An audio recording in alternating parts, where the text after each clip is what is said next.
Just finished a quick night run as my son finally fell asleep. But I think a big misnomer that we have in the running community and the physical therapy community is, how should we be striking the ground when we're running? And I can turn it on and off. If I want to run forefoot, I can land forefoot. If I want to heel strike, I can land heel strike. But if this debate really doesn't matter too much, it really doesn't matter that much how you're striking the ground with your foot. I care a lot more with what your shin angle is. If we are overstriding, if our shin, if I can show you guys, it's kicked way out here in front of our body versus with a landing with a more vertical shin, that's going to have a lot more effect on the ground reaction force and the loading rate on our body than if we were caring too much about this heel strike versus this forefoot strikes. Heel strikes and forefoot strikes, they're not inherently good or bad. They just are.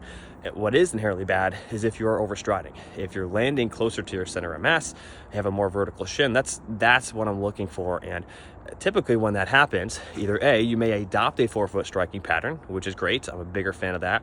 But if you still heel strike, that's fine too. There's an efficient heel strike. And as we run longer distances, if you're running an ultra marathon, a 50K, a 50 miler, a 100 miler like JFK here in Maryland, it's very hard to keep that forefoot strike the whole time. A lot of ultra runners, they have an efficient heel strike. This debate about heel forefoot strike really doesn't matter unless we first, that's a side note, until we first fix your running form, which tends to be overstriding.